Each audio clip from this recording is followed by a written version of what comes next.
Okay, I already know that this is probably going to be a somewhat controversial video, but I do think that this needs to be addressed.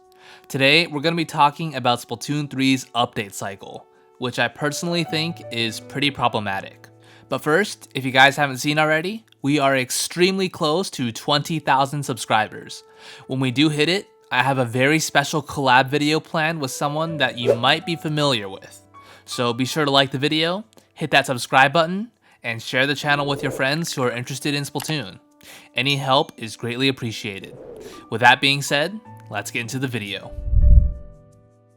So Splatoon 1 and 2's update cycles were pretty good in my opinion. For the first year or so of each game's life, we would get a new weapon every week and a new stage every month.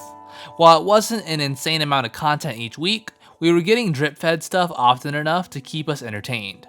Even if the weapon releasing on a given week was one you didn't really care about, chances are that a weapon releasing in one of the following weeks would be something that you'd at least want to try out. And of course, getting a new stage every month was pretty nice. While not every stage added to the game was good, it wouldn't be too long of a wait before the next one came out. Plus, every few months the game would receive a big version update that would add new clothing items and features. My point is, while there wasn't a huge amount of new things being added every week, there was always something new to try out, which I think is important, especially for a game like Splatoon. Now, let's fast forward to Splatoon 3. Things are different now. There are no longer weekly weapon drops or monthly stage drops.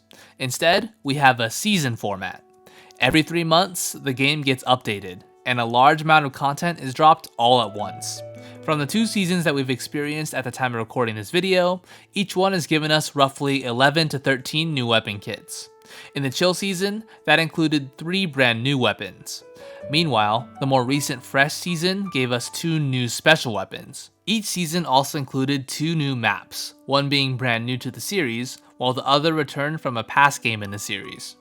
And similar to the previous games, the new seasons came with an update that added new clothing items and features. So here's the thing. On paper, Splatoon 3's update cycle doesn't seem that bad. It may even appear better to some people. Rather than being drip-fed the content week by week, they're instead just stockpiling it so they can release it every 3 months. We're getting roughly 12 weapons every new season, which would add up to be the same amount of weapons that we would get after 12 weeks with the previous game's update cycle. So what's the issue here? I know some people watching this are going to disagree, and you're totally allowed to, but I'm going to argue that for an online multiplayer game like Splatoon, weekly and monthly updates with smaller amounts of content are better than quarterly updates with all that content saved up. There are quite a few reasons why I think this is the case, but I think the bottom line is this.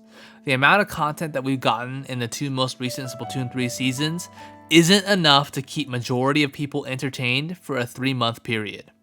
And I know that's weird to say because it's technically the same amount of content we were getting in the previous games, but the way it's delivered has a huge effect on maintaining people's interest. Having a small new thing to try out each week and potentially change up the meta was significantly more interesting than what we have currently. For the past 2 seasons, it's gone exactly like this. Immense amount of hype when the season drops, about a week or so of fun with trying out the new weapons, stages, and features, and then it's back to being kinda boring again. And guys, don't get the wrong idea here. I'm not making this video because it's just how I feel. I have seen countless tweets and discussion about this very topic all over the place, and that comes from both competitive and casual players. If I was the only one who felt this way, I probably wouldn't have even bothered to make this video. Here's the bottom line. There needs to be more content being dropped within future seasons, or there needs to be more frequent updates. Either of these will solve the problem, but right now, people are getting bored with this game. A 3-month wait in between seasons is just simply too long, with the amount of content that we've been getting. And I'm not just saying that. I have some IRL friends who play Splatoon, and a few of them have already dropped this game because they got tired of waiting months for new content, and they just moved on. Plus, depending on the type of weapon that you play, this 3-month cycle might be hurting you even more than others. For example, let's say you main the Bamboozler, or the Nautilus, or the Flames Roller, or the Tetradualies. you still don't have a second kit yet in this game. And you still might not have a new kit by the next season, or even the following one. If Nintendo keeps handling the weapons the same way they've been doing it with the previous seasons, some people could be waiting over a year before their weapon gets a new kit. In the most recent Fresh season, half of the new weapons were shooters, and that's not an exaggeration. We also got a new Charger, Roller, and Slosher, which are classes that also got a new weapon in the previous season. Do you guys see the issue here? They're just prioritizing certain weapon classes while other ones just get kinda pushed aside. I get why they're putting an emphasis on shooters since this is a shooter type game after all, but come on. There shouldn't be this much bias towards a weapon class. Oh, and also, the new kits we've been getting have been a little uncreative in my opinion. Like, they're just taking weapon kits they had from Splatoon 1 or 2 and giving them what would be the equivalent of that sub-end special for this game. That's a whole topic for another video though, so I won't get into that, but I just wanted to add that in here as well. I know that this video has been pretty negative, but there is one positive thing that I want to give the developers credit for. The launch. Splatoon 3's launch was much better than the previous two games in terms of content. At least I thought so. Every single weapon in the game had a kit from the start, and the game also launched with more maps. Sure, the maps might be worse than Splatoon 2's, but the amount is still appreciated. Because of this, the very first season of the game's life, aka the Drizzle season, was quite fun. I don't think very many people got bored in the first 3 months because there was a decent amount of content to explore.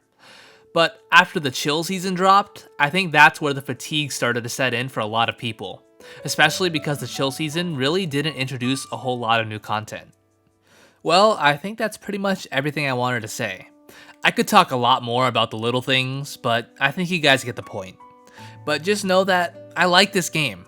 A lot. And no matter what happens, I'm probably still going to play it a ton.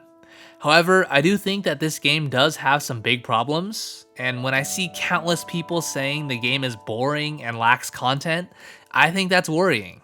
I want to see this game succeed and have a good reputation.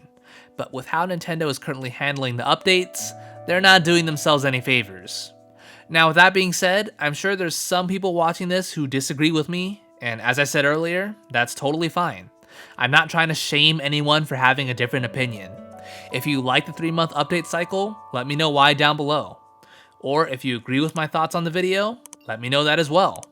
Either way, thank you to everyone for watching, and I'll see you all next time.